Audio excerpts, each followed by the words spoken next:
perlukan Engkau Tuhan, lebih dari semua yang ada. Ku mengasihi-Mu Yesus, ku mengasihi-Mu Yesus, lebih dari segala yang ada, lebih dari segalanya.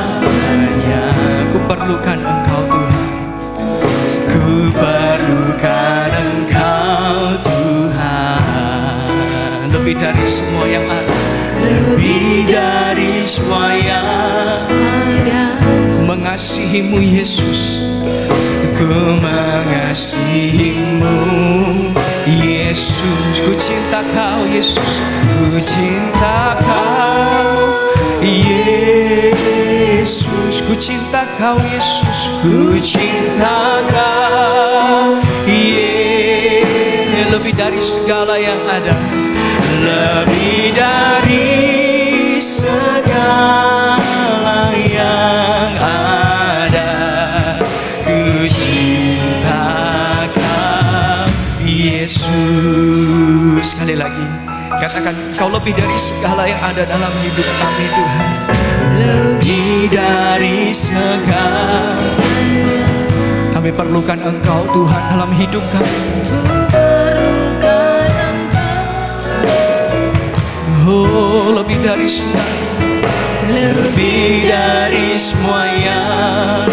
Ku mengasihi-Mu Yesus, ku mengasihi-Mu Yesus, ku cinta Kau, ku cinta Kau Yesus, ku cinta Kau Yesus, lebih dari segala yang ada. Ku cinta Kau Yesus, ku cinta Kau, ku cinta Kau Yesus, ku cinta Kau Yesus, lebih dari segala yang ada. Ku cinta. Kita mau jadikan Tuhan yang terutama dalam hidup kita. Kaulah segalanya dalam hidup kami Tuhan, lebih dari segala, lebih dari segala. Ku perlukan Engkau Tuhan, ku perlukan Engkau Tuhan, lebih dari semua yang ada, lebih dari semua yang ada. Ku mengasihi-Mu Yesus, ku mengasihi-Mu. Mari saudara kita bangkit berdiri di hadapan Tuhan, katakan, ku cinta Kau. Ku cinta Kau, ku cinta Kau Yesus, lebih dari segala yang ada. Ku cinta Kau, ku cinta Kau Yesus. Oh, ku cinta Kau, ku cinta Kau Yesus, lebih dari segala yang ada. Ku cinta Kau, ku cinta Kau Yesus, ku cinta Kau Yesus, ku cinta Kau Yesus. Ya Tuhan, sungguh kami mengasihi Engkau. Kau lebih dari segala yang ada dalam hidup kami Tuhan, lebih dari segala yang ada. Ku cinta, oh, ku cinta Kau. Sambil mengangkat tanganmu saudara, inilah pengakuan kami. Oh, ku cinta Kau Yesus,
lebih dari segala yang ada, lebih dari segala yang ada.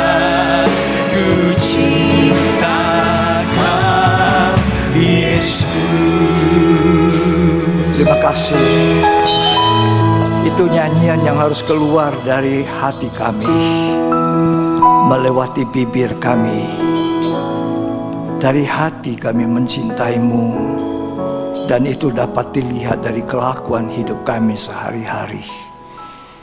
Tuhan tidak mencari kata-kata yang indah dari kata-kata kami di mulut kami. Kata-kata yang begitu baik dan berrohani nampaknya. Tetapi sesungguhnya kelakuan dan hati kami tidak sama. Tuhan mencari luar dan dalam yang sama, bagaikan peti daripada peti perjanjian yang disalut dengan emas.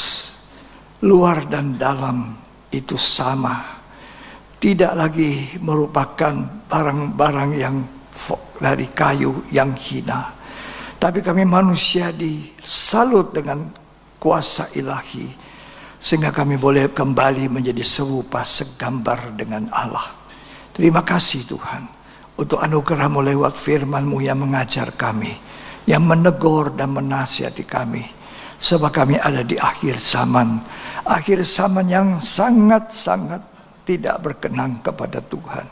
Tetapi kami mencoba dengan pertolongan Roh yang Kudus, kami mau berkenan kepadamu Tuhan. Terima kasih Tuhan. Terima kasih, sucikan, kuduskan kami. Dalam nama Yesus Kristus, biar firman Allah tinggal di hati kami. Haleluya. Amin. Puji Tuhan, bersama istri saya sampaikan shalom. Shalom. Ya, Tuhan Yesus memberkati kita. Saya akan menyampaikan isi hati Tuhan, apa yang Tuhan inginkan di dalam hidup kita. Tadi saya berkata dalam doa, Tuhan menghendaki kita luar dan dalamnya sama. Tetapi satu hal yang Tuhan ingin, kita harus pandai di dalam sikap pandangan Tuhan, bukan dalam pandangan manusia. Apa yang dari hati harusnya itu yang di mulut, yang dikata-kata. Seperti peti dari petinya perjanjian, itu disalut emas luar dalam. Jadi tabut perjanjian terdiri dari dua bagian. Ya, tabut perjanjian yang ada di ruang maha suci, itu tempat paling dalam. Jadi tabernakel itu ada halaman, ada ruang suci, dan ada ruang maha suci. Kalau kita belajar ini, maka kita akan belajar bagaimana hidup kita manusia, ya, yang tadinya manusia terhilang di luar rencana Allah, manusia terhilang. Ya, saya berada di dunia yang begitu jahat sebetulnya, kelakuan saya jadi begitu jahat. Tapi kemurahan Tuhan, lewat lahir baru percaya Tuhan, saya masuk di lingkup kerajaan sorga. Tabernakel itu bicara tentang kerajaan sorga, tempat kediaman Allah.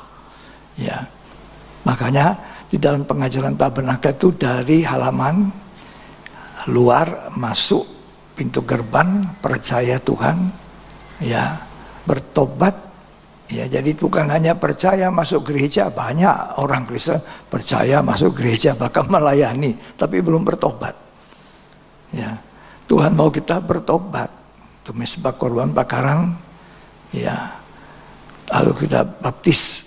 Ya, ini banyak juga yang belum baptis betul, ya, baptisan air, bejana pembasuhan, kemudian mengalami karunia Roh Kudus, dipenuhi Roh Kudus. Baru kita mulai belajar. Meja roti itu 66 tumpuk roti, 66 kitab dalam Alkitab. Itu tidak pernah habis distudikan. Ya, tiap hari kita mesti baca, kita mesti belajar. Kemudian kaki dian emas, hidup yang dipenuhi Roh Kudus. berbuah-buah, dipimpin Roh Kudus, berbuah-buah menjadi saksi terang Tuhan, dan masuk dalam misbah penyembahan. Dan yang terakhir masih ada tirai di situ, yang mana robek itu ketika Yesus mati di kayu salib, supaya kita bisa tembus masuk ke tahtanya Allah. Jadi orang Kristen itu bukan hanya percaya masuk gereja, pintar ngomong, melayani, tapi tidak benar hidup kita. Ya, Tuhan cari hidup yang benar. Mata Tuhan tidak bisa ditipu. Mata saya bisa ditipu oleh orang Kristen, ya, tapi Tuhan tidak bisa ditipu.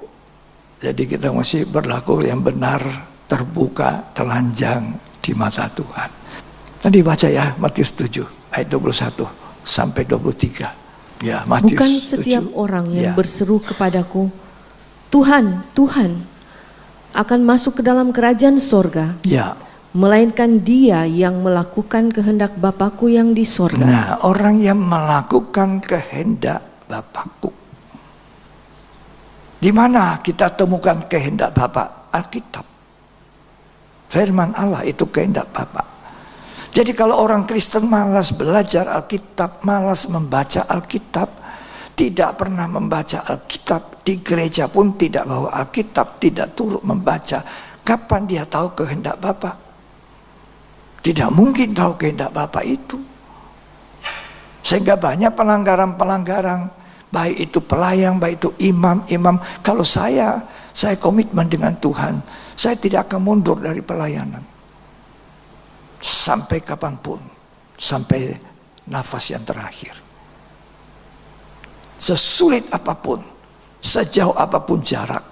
Jadi kalau ada orang kita lihat mundur dari pelayanan karena alasan yang tidak terlalu bisa diterima, itu namanya orang tidak benar. Kalau orang benar, dia melayani sampai selesai. Dimanapun dia berada. Ya, saya meninggalkan pekerjaan saya di dunia. Saya dipanggil Tuhan, full time masuk. Syukuri sampai hari ini, dalam keadaan susah dan senang. Saya berkata pada istri dan anak-anak, tidak boleh tinggalkan pelayanan.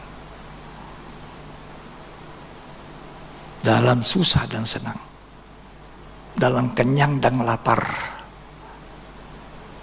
ya, saya tidak pernah meninggalkan pelayanan saya. Sampai saat ini, di usia yang sudah cukup lanjut. Kalau boleh sampai Tuhan datang, kita melayani Tuhan. Tidak mundur. Jarak tidak bisa memisahkan aku dari Tuhan. Kesulitan ekonomi tidak bisa memisahkan aku dari Tuhan. Kasihnya Tuhan luar biasa. Ya, makanya kita perlu mengalami itu kasih Tuhan. Bertobat lahir baru, bukan jadi orang Kristen biasa-biasa. Jadi orang Kristen yang luar biasa. Bagaimana itu? Itu peti perjanjian, gambaran daripada kita gereja Tuhan. Dari kayu penaga, disalut emas luar dan dalamnya, sehingga jadi sama dengan tutupannya yang 2 kerubion itu, ya, dengan tutupan pendamaian, di mana ada 7 percikan darah di atas tutup pendamaian. Artinya Allah mengadakan sungguh perdamaian untuk kita. Dia tidak lihat dosa kita, tapi dia mau mendamaikan dirinya dengan kita. Di mana itu? Wujudnya di atas kayu salib. Ya. Supaya nanti ketika tutupan itu yang dari emas murni ditutup dengan petiknya, jadilah tabut perjanjian yang kita lihat satu. Ya, sama emas, sama. Ya. Jadi banyak orang Kristen tidak tahu ini. Saya sangat bersyukur, terima kasih Tuhan. Kok Tuhan giring saya sampai di dalam pengajaran. Ya, sampai saya tahu rencana Allah dalam hidup saya paling besar apa? Menjadikan saya mempelai wanita yang tidak ada cacat, tidak ada celaknya, serupa segambar Allah. Seperti waktu Allah menjadikan Adam dan Hawa, diciptakan serupa segambar Allah, bukan segambar monyet, tidak. Segambar Allah, tapi dosa merusak manusia. Sehingga Allah melihat manusia gambarnya rusak. Ya. Lalu Allah mulai bekerja lagi, menyiapkan korban penghapus dosa, yaitu Yesus Kristus, yang kemudian membawa kita nanti kembali menjadi serupa segambar Allah itu. Serupa segambar. Ya. Jadi apa? Mempelai wanita. Tapi konsekuensinya saudara harus dimandikan firman, disucikan. Efesus 5 ayat 26 dan 27. Tolong dibaca. Untuk menguduskannya sesudah ia menyucikannya dengan memandikannya dengan air oleh firman. Supaya dengan demikian ia menempatkan jemaat di hadapan dirinya dengan cemerlang tanpa cacat. Tidak ada cacat. Atau kerut. Tidak ada kerut. Atau yang serupa itu. Atau yang serupa. Terus? Tetapi supaya jemaat kudus dan tidak bercela. Cemerlang, tidak bercela, seperti Tuhan. Tapi harus dimandikan oleh firman. Harus disucikan oleh firman. Firman itu harus menyatakan salah kita. Firman itu harus memperbaiki kelakuan kita. Orang Kristen harus belajar bercermin sama firman. Sesudah cermin tahu kekurangannya, perbaiki. Lakukan itu firman yang kita dengar. Ini yang kurang. Gereja Tuhan kebanyakan tidak tahu. Cuma tahunya saya diberkati, saya jadi berkat, saya punya uang banyak, saya punya kedudukan tinggi, ilmu saya tinggi. Berapa banyak orang yang berilmu tinggi bercerai? Berapa banyak orang yang punya ilmu tinggi tapi anak-anaknya semuanya, keluarganya tidak karu-karuan. Berapa banyak orang kaya tapi anak-anaknya tidak karu-karuan. Itu sebanyak sekali lagi saya katakan saya sangat bersyukur. Saya punya pengajaran digembalakan oleh seorang hamba Tuhan yang luar biasa keras.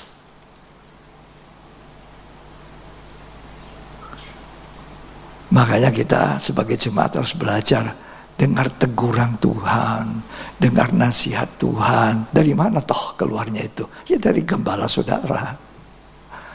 Gembala itu ayah rohani. Ya, sebagai seorang ayah di rumah kalau tidak memberi ajaran pada anaknya, ayah itu adalah tidak baik. Ya, gembala itu harus berani, ini salah. Ini tidak boleh dilakukan. Ini harus dilakukan. Itu yang harus kamu lakukan. Untuk apa? Keselamatan kamu. Banyak orang salah paham. Malah dilawan gembala. Ya. Padahal Tuhan bilang seorang jemaat harus belajar menundukkan diri pada gembalanya. Dengar-dengaran. Karena gembala itu menjaga nyawa. Tidak gampang saudara menjaga nyawa ini. Waduh, kalau kamu tidak berkata Yehezkiel kepada orang itu yang mau masuk lubang, kamu tanggung. Yehezkiel pasal 3. Tolong dibaca. Yehezkiel 3 mulai ayat 16. Sesudah 7 hari datanglah firman Tuhan kepadaku. Hai anak manusia. Hai anak manusia. Aku telah menetapkan engkau menjadi penjaga kaum Israel. Ya. Bila mana engkau mendengarkan sesuatu firman daripadaku, peringatkanlah mereka atas namaku. Ya. Kalau aku berfirman kepada orang jahat, engkau pasti dihukum mati. Ya. Dan engkau tidak memperingatkan dia atau tidak berkata apa-apa untuk memperingatkan orang jahat itu dari hidupnya yang jahat, supaya ia tetap hidup. Orang jahat itu akan mati dalam kesalahannya. Tetapi aku akan menuntut pertanggungan jawab atas nyawanya daripadamu. Ini nyawa saya dituntut Tuhan kalau saya tidak ngomong. Saya segan, saya sungkan. Orang ini, aduh, baik. Orang ini ya banyak menolong. Orang ini ya banyak korban. Orang ini ya. Lalu saya tidak mau ngomong. Dia mati dalam kejahatan, kesalahan. Tanggung jawabnya ada pada gembala. Lanjut dibaca. Tetapi jikalau engkau memperingatkan orang jahat itu dan ia tidak berbalik dari kejahatannya, dan dari hidupnya yang jahat, ia akan mati dalam kesalahannya. Mati dalam kesalahan. Tetapi engkau telah menyelamatkan nyawamu. Saya bebas. Karena saya sudah bilang, jangan berbuat itu ya, jangan itu ya. Tapi orang itu mau terus.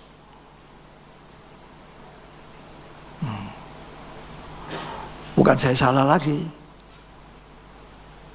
Ya, ayat 20 silakan dibaca. Jikalau seorang yang benar berbalik dari kebenarannya dan ia berbuat curang, dan aku meletakkan batu sandungan di hadapannya, ia akan mati. Terus. Oleh karena engkau tidak memperingatkan dia, ia akan mati dalam dosanya dan perbuatan-perbuatan kebenaran yang dikerjakannya tidak akan diingat-ingat. Terus. Tetapi aku akan menuntut pertanggungan jawab atas nyawanya daripadamu. Itu gembala. Makanya jangan jadi gembala upahan. Kalau gembala upahan itu ya nggak ada pusing, yang penting duit masuk, yang penting saya enak, yang penting saya ini banyak uangnya. Itu gembala upahan. Dan tidak peduli itu domba-domba diterkam serigala-serigala, dia tidak pusing. Ya. Terus dibaca. Tetapi jikalau engkau memperingatkan orang yang benar itu supaya ia jangan berbuat dosa, dan memang tidak berbuat dosa, ia akan tetap hidup, sebab ia mau menerima peringatan dan engkau telah menyelamatkan nyawamu. Ya, jadi kita ini mesti ngomong. Ya, makanya saudara-saudara, saya biasa menegur, menasihati, tapi kan saya tidak marah-marahi saudara. Negur. Cuma tegurannya itu sesuai dengan firman, kalau kamu tidak betul, sakit dagingmu. Nah, kesempatan sakit daging inilah kita disalut kalau mau dengar-dengaran. Itu peti perjanjian. Setiap kali kita salah, kita perbaiki, disalut sifat ilahi. Setiap kita salah, kita diperbaiki, kita disalut lagi. Sampai petinya, kayu itu, kayu penaga yang bisa keluarkan banyak getah-getah itu pori-porinya tertutup. Itu panggilan Tuhan gereja, sempurna seperti Tuhan. Kalau saudara tanya saya bahagia, sangat bahagia. Apa yang membahagiakan saya? Firman Tuhan. Ketika saya salah, saya bisa dengar khotbah dari hamba Tuhan lain. Saya bisa dengar, baca sendiri, Tuhan berbicara. Tapi saya mau diperbaiki. Tadi saya mau disalut. Saya ini bagikan peti. Ya, tolong dikasih lihat itu tabutnya. Ini ya. Nampaknya kan satu. Tapi sebetulnya bukan satu. Dua bagian. Kalau diangkat petinya. Jadi tutupnya itu dan petinya dua bagian. Tutupnya itu ya, di mana ada tutup pendamaian, di mana ada 7 percikan darah, itu gambaran daripada Allah mendamaikan dirinya dengan kita manusia lewat korban Yesus, percikan darah. Hargai darah Yesus. Di dalam darah Yesus ada kuasa. Saya kalau ngusir setan dia masuk dalam orang. Saya nyanyi itu, ada kuasa dalam darahnya. Itu setan takut, tadi tutup telinga. Aduh, tolong. Saya punya pengalaman itu. Ngusir setan. Ada kuasa dalam darahnya. Dia tutup telinganya. Aduh, sakit gitu. Berarti darah Yesus itu punya kuasa. Kuasa mendamaikan manusia sejahat apapun, sebesar dosa apapun, sehitam pekat apapun dosanya, jadi putih seperti salju oleh darah Yesus. Itu makanya disebut tutup pendamaian. Itu Allah anak dengan 7 percikan darah, artinya pendamaian sempurna. Kalau ada pendamaian sempurna, tidak ada perceraian. Orang tanya sama saya, bolehkah saya bercerai sama istri? Saya bilang tidak boleh. Apakah sesudah saya bercerai boleh menikah lagi? Tidak boleh. Yang Tuhan mau perdamaian, bukan perceraian. Ada di Alkitab.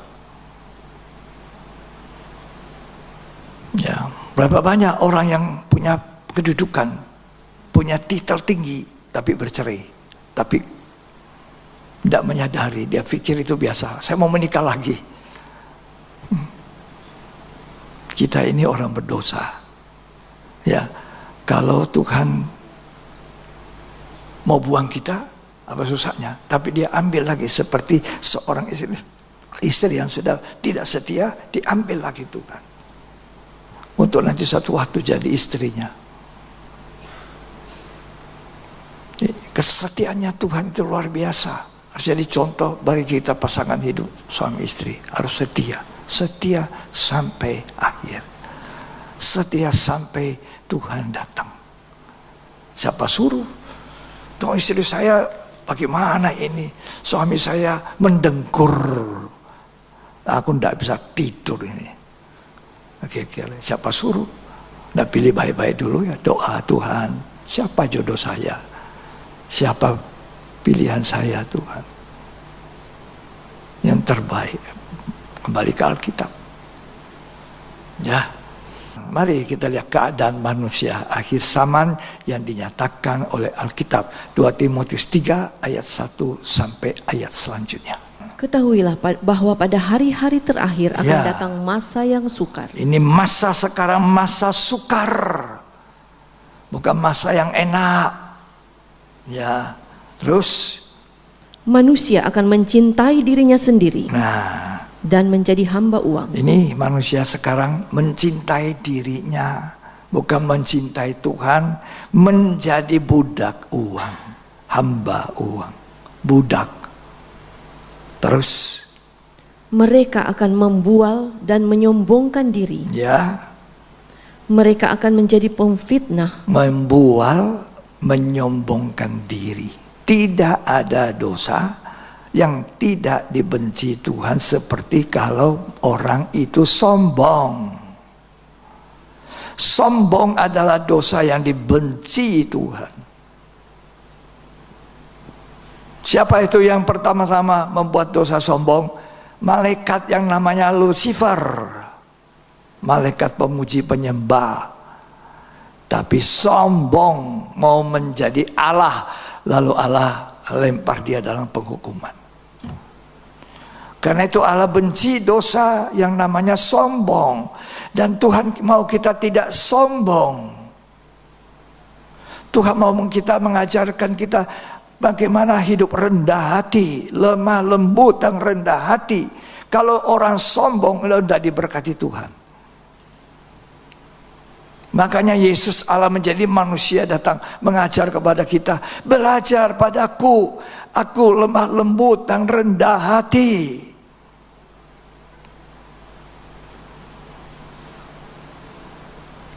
Kalau kita sombong, tidak bisa ditegur, tidak bisa dinasihati, apa diberkati Tuhan? Tidak. Tidak.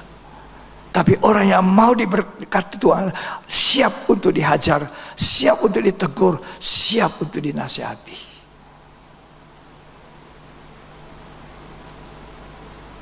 Itu rendah hati. Tunggu kalau orang itu dinasihati. Tunggu kalau orang itu ditegur. Dia sombong atau rendah hati. Kelihatan di situ.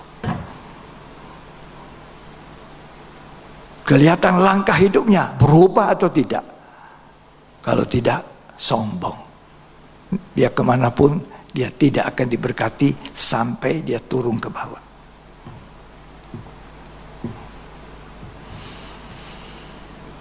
Raja Daud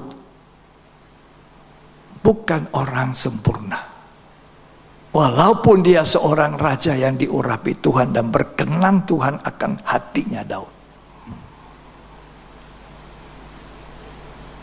Tapi Daud adalah seorang manusia sekalipun raja tapi rendah hati. Rendah hatinya. Ketika ditegur oleh Nathan, kamu sudah melakukan kejahatan, dosa mengambil istrinya orang. Dia turun ke bawah, tinggalkan tahtanya. Dia buka baju kebesarannya, dia pakai baju berkabung. Dia mengakui salahnya. Kita manusia tidak sempurna. Kita manusia seringkali diwarnai dengan kesalahan. dosa. Tapi yang Tuhan mau jangan sombong. Akui itu satu kesalahan. Dan mau diajar. Baharui aku Tuhan, kata Raja Daud. Baharui aku dengan roh-Mu yang teguh. Jangan membuang aku Tuhan. Jangan mengambil hadirat-Mu. Itu doa yang dinaikkan oleh Daud. Seorang yang rendah hati.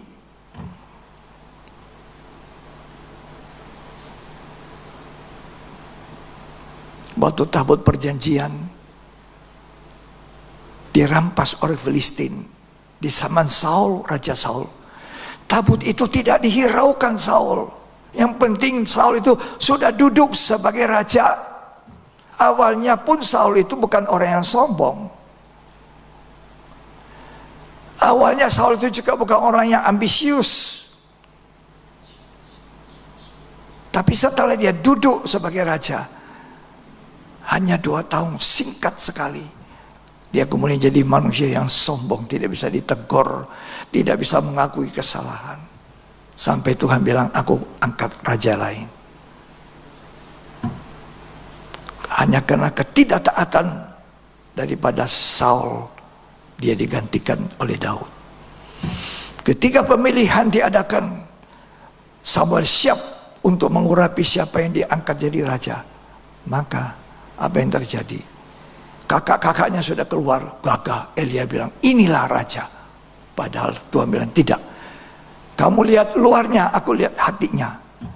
Jadi hatinya Daud ini, hati yang sangat rendah. Luarnya boleh baik, boleh tinggi seperti Saul, boleh bicara manis. Aku sudah mempersembahkan korban. Padahal Tuhan tegur, kamu tidak taat. Bukan bagianmu itu. Aku ganti hari ini kamu dengan orang yang berkenan di hatiku. Apa Saul berbuat zina? Tidak. Hanya dia tidak dengar-dengaran. Kepingin dengan segala carahan yang dia sudah cara, Tuhan bilang tumpas. Dia tidak mau. Apalagi rajanya jangan ditumpas. Ini penghasilanku. Bukan dia yang harus mempersembahkan kurban itu. Tugasnya bukan dia. Tugas seorang raja zaman dulu bukan. Itu tugasnya imam. Tapi dia sudah tidak dengar-dengaran, diganti oleh Daud. Sudah tahu Daud. Manusia berdosa, jatuh dengan Batseba. Kenapa bisa jatuh? Karena dia santai-santai di atas sotoh rumahnya. Lihat-lihat ke bawah, lihat orang mandi. Makanya Tuhan mau kita jangan santai-santai, duduk-duduk. Cuma di HP bahaya tuh, banyak percabulannya, percinaannya, banyak pornonya. Hati-hati. Tapi raja yang mengambil tabut ini awalnya salah juga. Kereta dibuat dari emas, dibuat demikian bagus, tapi Tuhan bilang bukan begitu caranya. Terjadi kecelakaan, Usa mati, Daud marah, dipindahkanlah tabut perjanjian ini ke rumahnya Obed-Edom. Obed-Edom ini kemudian diberkati. Obed itu hambanya Edom. Tuhan itu tidak suka orang Edom. Tapi kok bisa diberkati? Karena ada tabut di rumahnya. Kenapa bisa ada di rumahnya? Karena Daud marah kepada tabut. Dia tidak koreksi hidupnya. Di mana saya salah? Nanti orang lapor, Obed-Edom diberkati raja. Oh, Raja Daud. Obed-Edom diberkati. Ada tabut di rumahnya. 3 bulan lamanya Obed-Edom diberkati. Baru Daud belajar panggil imam-imam suku Lewi. Ketahuan bahwa tabut perjanjian harus dipikul, diusung. Yang usung bukan orang sembarang, orang Lewi. Tidak boleh sembarang. Harus ada caranya. Oh, dia belajar memperbaiki. Kemudian Daud mulai menari-nari, memuji Tuhan, lompat-lompat juga. Tapi dia pakai baju apa? Kain lenan dari efod. Pakaian kebesarannya sebagai raja dibuka. Digantikan apa? Lenan, pakaian imam, pakaian seorang hamba. Ini tanda bahwa Raja Daud itu rendah hati. Kita ini jangan jadi sombong. 2 Timotius 3 bilang, banyak orang menjadi sombong di akhir zaman. Tidak bisa ditegur. Dia menyahut. Saul ditegur sama Nabi Samuel, dia menyahut. Dia kasih alasan. Alasannya tidak benar. Tapi ketika Daud ditegur, dia turun ke bawah. Aku berdosa. Beda kan orang rendah hati. Tuhan cari orang rendah hati. Tadi 2 Timotius 3, banyak orang sombong. Itu keadaan manusia akhir zaman. Ya, kita baca 2 Samuel pasal yang ke-6. Ayat yang ke-3 mulai, silakan. Mereka menaikkan tabut Allah itu ke dalam kereta yang baru setelah mengangkatnya dari rumah Abinadab yang di atas bukit. Lalu Usa dan Ahio anak-anak Abinadab mengantarkan kereta itu. Usa berjalan di samping tabut Allah itu, sedang Ahio berjalan di depan tabut itu. Terus Daud dan seluruh kaum Israel menari-nari di hadapan Tuhan dengan sekuat tenaga. Menari-nari dengan sekuat tenaga. Terus diiringi nyanyian, kecapi, gambus, rebana, kelentung, dan ceracap. Terus ketika mereka sampai ke tempat pengirikan Nahon, maka Usa mengulurkan tangannya kepada tabut Allah itu, lalu memegangnya, karena lembu-lembu itu tergelincir. Maka bangkitlah murka Tuhan terhadap Usa, lalu Allah membunuh dia di sana karena keteledorannya itu. Ia mati di sana dekat tabut Allah itu. Terus Daud menjadi marah karena Tuhan telah menyambar Usa demikian hebatnya. Terus maka tempat itu disebut orang Peres Usa sampai sekarang. Terus pada waktu itu Daud menjadi takut kepada Tuhan, lalu katanya, bagaimana tabut Tuhan itu dapat sampai kepadaku? Sebab itu Daud tidak mau memindahkan tabut Tuhan itu ke tempatnya, ke kota Daud. Tetapi Daud menyimpang dan membawanya ke rumah Obed Edom, orang Gad itu. Terus 3 bulan lamanya tabut Tuhan itu tinggal di rumah Obed Edom, orang Gad itu. Dan Tuhan memberkati Obed Edom dan seisi rumahnya. Terus diberitahukanlah kepada Raja Daud demikian, Tuhan memberkati seisi rumah Obed Edom dan segala yang ada padanya oleh karena tabut Allah itu. Terus lalu Daud pergi mengangkat tabut Allah itu dari rumah Obed Edom ke kota Daud dengan sukacita. Terus apabila pengangkat tabut Tuhan itu melangkah maju 6 langkah, maka ia mengorbankan seekor lembu dan seekor anak lembu gemukan. Terus dan Daud menari-nari di hadapan Tuhan dengan sekuat tenaga. Ia berbaju efod dari kain lenan. Terus Daud dan seluruh orang Israel mengangkut tabut Tuhan itu dengan diiringi sorak dan bunyi sangkakala. Coba saudara baca di sini ya. Daud menari-nari di hadapan Tuhan sekuat tenaga, berbaju efod dari lenan. Kenapa dia tidak menari-nari dengan pakaian seorang raja? Seorang raja turun ke bawah jadi seorang imam, seorang penyanyi, suku Lewi. Dia turun ke bawah menyanyi, dihina sama istrinya. Dia bilang apa? Aku mau lagi lebih gila lagi menari menyanyi, tidak mau mundur. Jadi kalau saudara dengar orang berbicara, aku sudah tidak mau jadi orang Kristen, aku sudah tidak mau menjadi pelayan Tuhan, aku sudah tidak mau, ini orang tidak benar. Loh, di perjanjian lama dituliskan seorang imam tidak hadir pada waktunya, tidak melayani, Tuhan marah. Seorang iman harus tahu tugasnya. Kalau dia tidak hadir, dia berhalangan sakit, tidak bisa bangun. Ini namanya sakit, tidak bisa bangun. Kalau masih bisa bangun, cuma pilek-pilek, ya. Kalau cuma ada dulu seorang pemuda saya, kenapa kamu tidak datang ibadah? Dia kasih dengar suara batuk, tapi batuknya yang dibuat. Lagi pilek batuk. Nah, saya belajar hari ini pengajaran yang saya sampaikan hari ini, bagaimana kita bersikap di akhir zaman, zaman akhir. Jangan jadi orang sombong, rendah hati. Ketika salah ditegur, perbaiki. Itu Tuhan berkenan. Tuhan berkenan. Makanya dari awal sebelum Daud dilantik, Tuhan bilang, aku sudah mendapati seorang yang berkenan di hatiku. Coba kita baca Kisah Rasul 13 ayat 22. Setelah Saul disingkirkan, Allah mengangkat Daud menjadi raja mereka. Ya.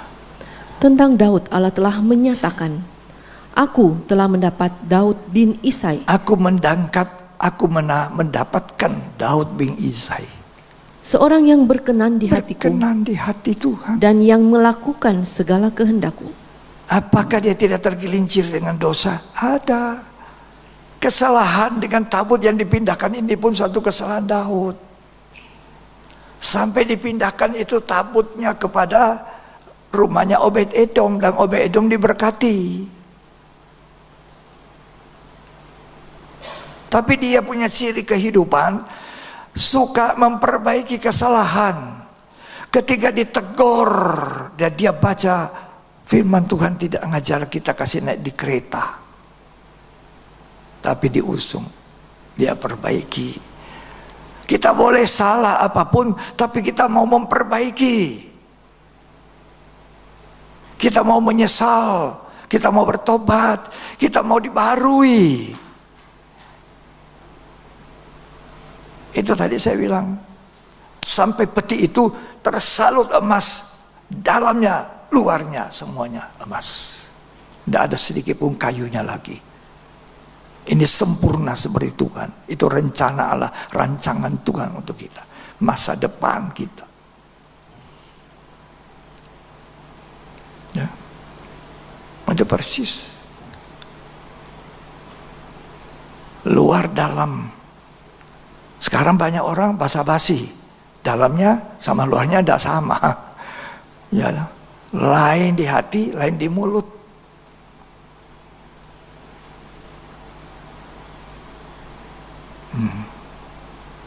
Gitu ya.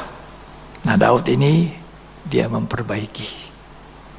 Dia sekarang pakai baju lenan. Tadi di sana tidak ada lenan. Coba baca ayat 5 dari 2 Samuel 6. Daud dan seluruh kaum Israel menari-nari di hadapan Tuhan, ya, dengan sekuat tenaga, ya, diiringi nyanyian, kecapi, gambus, rebana, kelentung, dan ceracap. Apa yang kurang? Ayat 13. Apabila pengangkat-pengangkat tabut Tuhan itu melangkah maju 6 langkah, maka ia mengorbankan seekor lembu dan seekor anak lembu gemukan. Ayat 14. Dan Daud menari-nari di hadapan Tuhan dengan sekuat tenaga. Ia berbaju efod dari kain lenan. Berbaju efod kain lenan. Yang di ayat 5 2 Samuel 6 tidak ada kain lenan, efod. Jadi kalau kita melayani ada lenan. Apa itu pakaian lenan? Wahyu 19 mengatakan itu perbuatan benar orang-orang kudus. Itu yang harus kita pakai. Lenan putih berkilau-kilauan, pakaian benar, perbuatan benar dari orang kudus. Wahyu 19, tolong dibaca.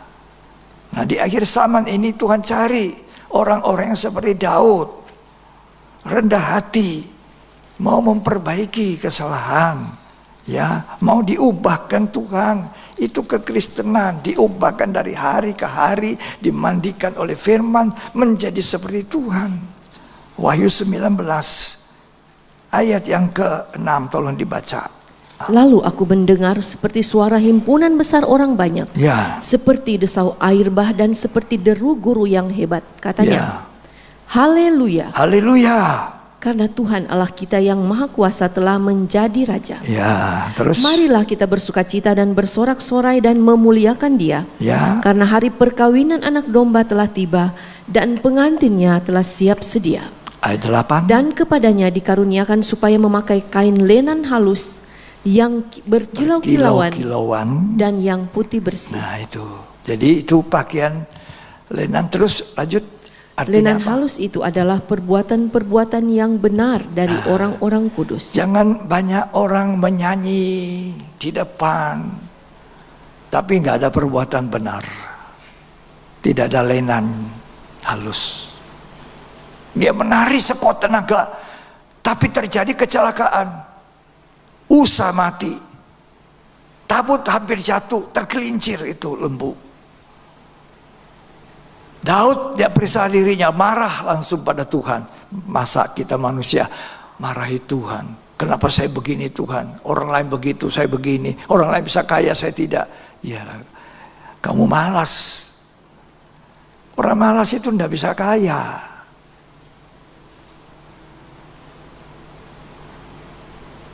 Makanya orang malas itu selalu Tuhan bilang belajar sama semut. Jadi kalau anak-anak itu belajar malas, baring, tidur, makan, terus papa mama punya makan, malas. Sekolah tinggi, selesai. Ya. Jadi Daud memperbaiki pakaian lenannya. Sekarang dipakai baju efod, dia menari. Dihina istrinya. Coba kita baca ya. Ayat 16. Dari 2 Samuel 6 ayat 16. Ketika tabut Tuhan itu masuk ke kota Daud, maka Mikhal, anak perempuan Saul, menjenguk dari jendela. Lalu melihat Raja Daud meloncat-loncat serta menari-nari di hadapan Tuhan. Sebab itu ia memandang rendah Daud dalam hatinya. Terus tabut Tuhan itu dibawa masuk, lalu diletakkan di tempatnya, di dalam kemah yang dibentangkan Daud untuk itu. Kemudian Daud mempersembahkan korban bakaran dan korban keselamatan di hadapan Tuhan. Setelah Daud selesai mempersembahkan korban bakaran dan korban keselamatan, diberkatinyalah bangsa itu demi nama Tuhan semesta alam. Lompat ayat 20. Ketika Daud pulang untuk memberi salam kepada seisi rumahnya, maka keluarlah Mikhal binti Saul mendapatkan Daud. Katanya, betapa raja orang Israel yang menelanjangi dirinya pada hari ini di depan mata budak-budak perempuan para hambanya, merasa dirinya terhormat pada hari ini, seperti orang hina dengan tidak malu-malu menelanjangi dirinya. Tetapi berkatalah Daud kepada Mikhal, di hadapan Tuhan yang telah memilih aku dengan menyisihkan ayahmu dan segenap keluarganya untuk menunjuk aku menjadi raja atas umat Tuhan, yakni atas Israel. Terus di hadapan Tuhan aku menari-nari. Bahkan aku akan menghinakan diriku lebih daripada itu. Ini orang rendah hati. Raja mau jadi penyanyi. Raja mau jadi imam seperti suku Lewi. Buka pakaian kebesaran raja. Rendah hati. Tidak sombong. Makanya memuji Tuhan di gereja itu sangat baik. Penyanyi-penyanyi, jangan mundur karena alasan sepele.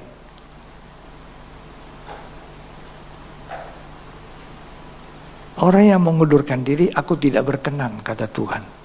Ada ayatnya. Apabila ia mengundurkan diri, aku tidak berkenan. Mengundurkan dari iman, mengundurkan dari pelayanan dengan alasan tidak bisa diterima dengan baik. Tugasnya gembala apa? Membimbing domba-domba kepada arah yang benar. Ketika salah ditegur, dinasihati. Jangan takut. Itu seorang gembala.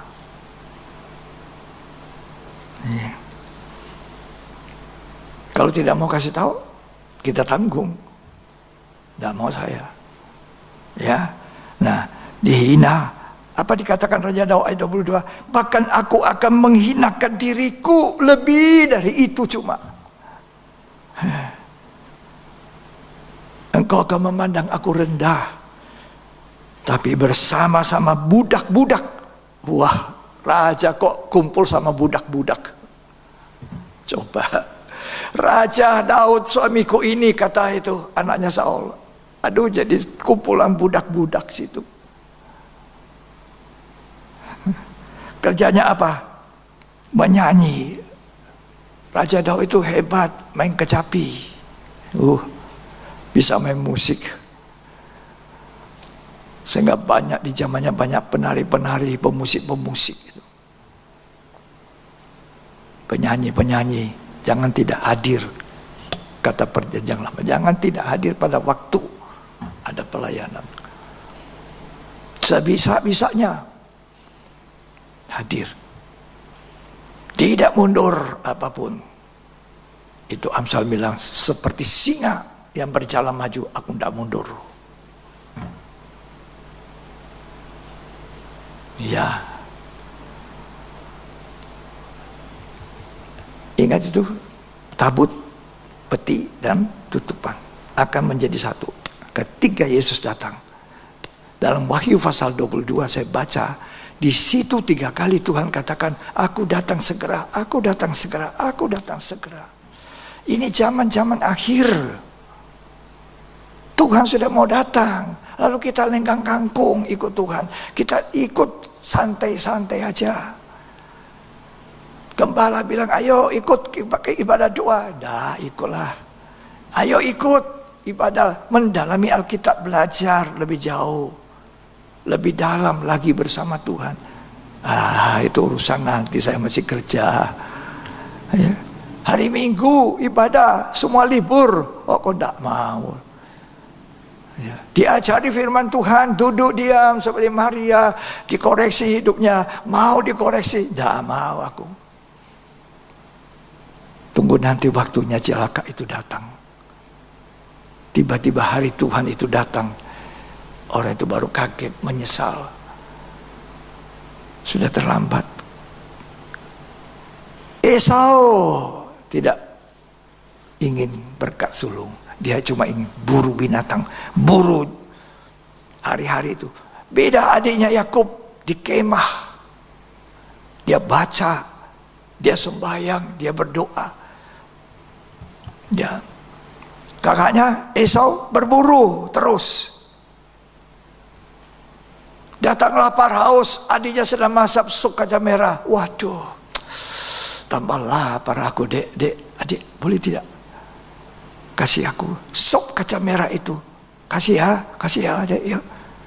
Adiknya ini sudah baca tentang kesulungan, hak sulung, berkat sulung. Bahkan nanti kita berkeliling tahtanya. Di mana? Di langit dan bumi yang baru. Itu sebagai kumpulan meriah anak-anak sulung yang namanya ada di surga. Itu doa saya, Tuhan tolong putra putri saya, cucu saya. Jangan ada satupun tidak dicatat di dalam kitab kehidupan. Ikuti teladan dari seorang Raja Daud.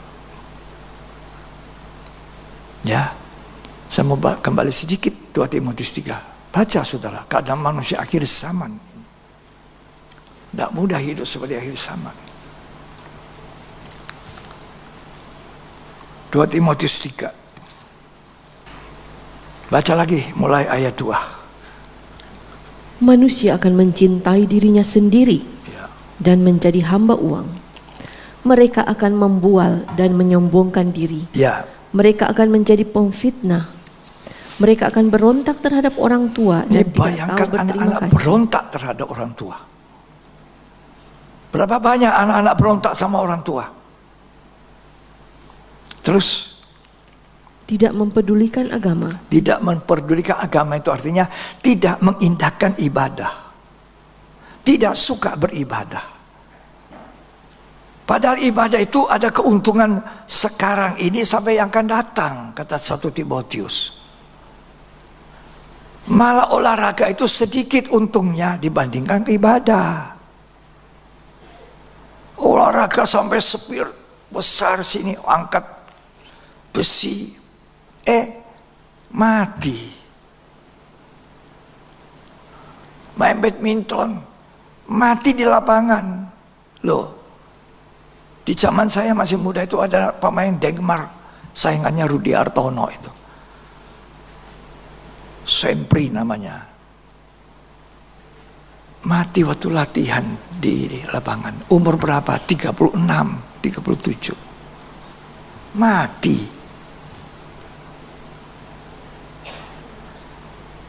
Olahraga itu terbatas gunanya. Perlu olahraga? Perlu. Tapi ibadah itu, kata 1 Timotius, mendatangkan untung sekarang sampai masa akan datang. Tapi zaman akhir, kata 2 Timotius 3 tadi, orang mengabaikan ibadah, tidak memperdulikan agama, tidak memperdulikan hal-hal yang rohani. Ini prihatin sekali.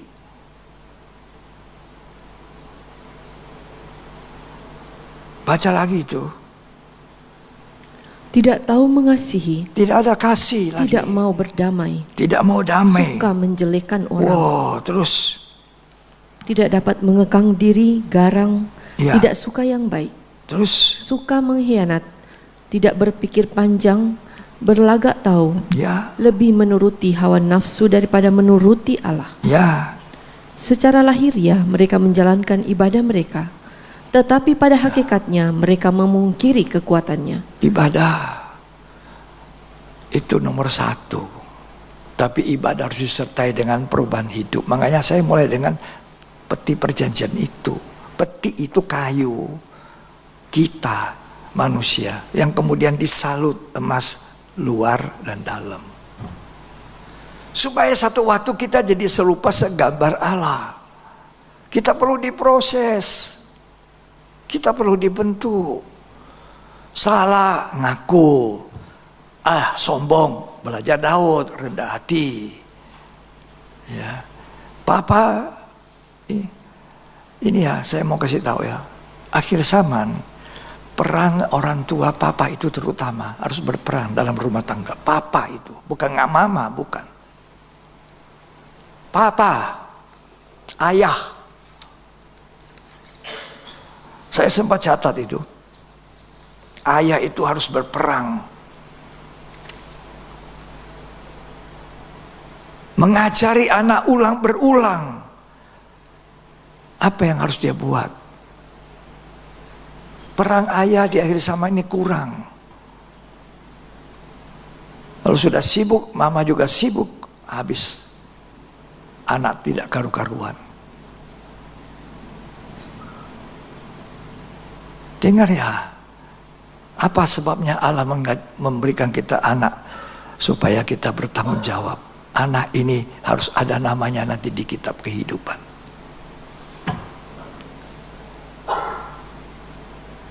Peran seorang ayah itu hati Bapak. Yohanes Pembaptis diturunkan Tuhan, berseru, "Bapak-bapak, kembali pada anak-anakmu. Anak-anak kembali kepada bapak-bapak." Ini di akhir zaman. Karena itu gadis-gadis, kalau mau lihat, mau cari jodohmu suamimu, lihat orang ini rohani tidak. Orang ini rohani tidak. Orang ini punya takut sama Tuhan tidak. Orang ini ada orang Kristen lahir baru tidak. Orang ini bisa memimpin keluarga saya atau tidak. Bukan istri yang memimpin. Kacau itu. Anak-anak itu tidak karu-karuan. Ayah itu yang berperang. Makanya Tuhan melalui Yohanes Pembaptis menyerukan, "Bapak-bapak, kembali anak-anakmu." Coba dibaca itu, Lukas.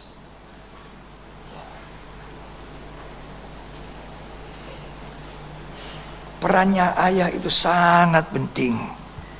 Injil Lukas. Itu Yohanes Pembaptis diutus. Ya. Ayat 17 Lukas 1. Baca lebih baik. Dan ia akan berjalan mendahului Tuhan dalam roh dan kuasa Elia, untuk membuat hati bapa-bapa berbalik kepada anak-anaknya. Hati bapa balik kepada anak. Terus, dan hati orang-orang durhaka kepada pikiran orang-orang benar. Dan dengan demikian menyiapkan bagi Tuhan suatu umat yang layak baginya. Menjadikan satu keluarga yang utuh. Ya, jadilah suami yang punya peran, bukan istri yang berperang. Ya. Semoga Tuhan tolong saya dan tolong saudara semua, tolong keluarga kita. Amin. Mari kita bangkit berdiri. Tidak ada terima kasih saya yang paling besar ketika saya datang bertobat pada Tuhan, jadi manusia baru.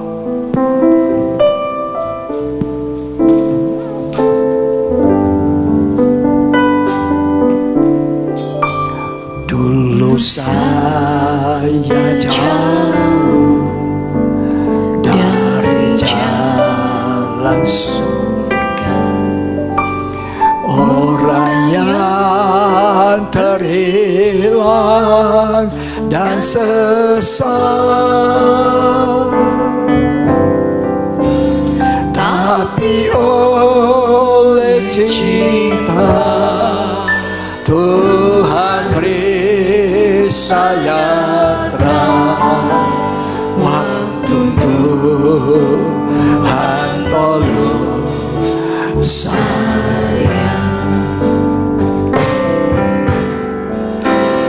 waktu Tuhan tolong saya, waktu Tuhan tolong saya, waktu Tuhan tolong saya tersesat, saya tersesatlah jika tiada Tuhan, tiada Tuhan. Waktu Tuhan tolong, Tuhan tolong.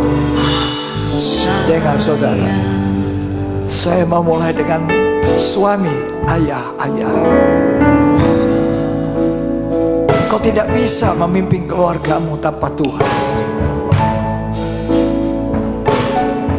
Siapa ayah-ayah di sini yang mau ditolong Tuhan? Angkat tanganmu, nyanyi lagu ini. Tanpa Tuhan kau tidak mampu. Anakmu akan jadi berandalan. Anakmu akan hidup dalam keadaan yang seperti dikatakan 2 Timotius 3.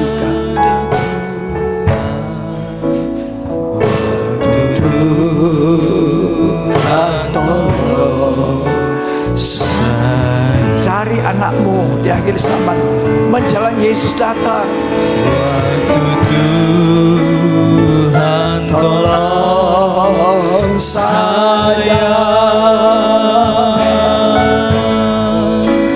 waktu Tuhan tolong saya tersesatlah, saya tersesatlah jika tiada Tuhan. Waktu Tuhan tolong, Tuhan tolong saya. Mana ibu-ibu? Ibu-ibu tidak hanya urus-urusan lain di luar, arisan, kegiatan wanita, kegiatan sini. Anakmu di mana? Ini waktunya ngumpulkan anak-anak.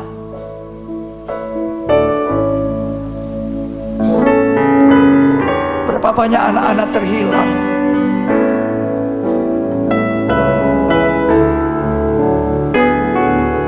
Ada firman yang mengajar kita. Tidak mungkin kita khotbahkan 1 jam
tersesat.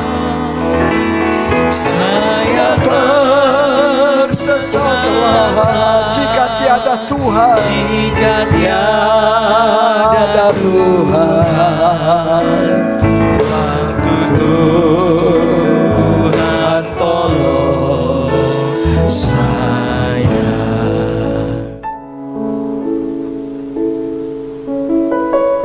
Ingat itu peti dari tabut perjanjian.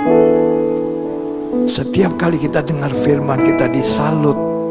Kalau kita mengaku salah, rendah hati, bertobat, minta ampun sama Tuhan.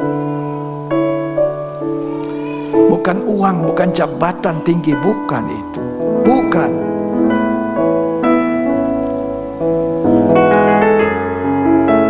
Terima kasih untuk firman Tuhan.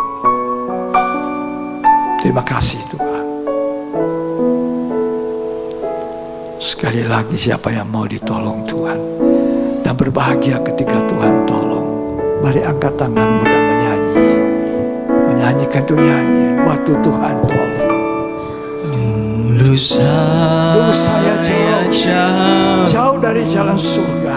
Dari jalan surga. Itu saya dulu.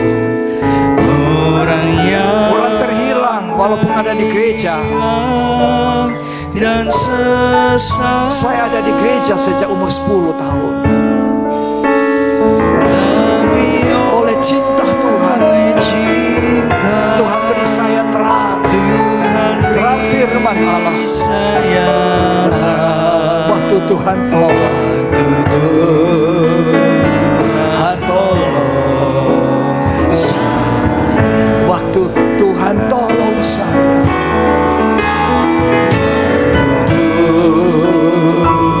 Tuhan tolong saya.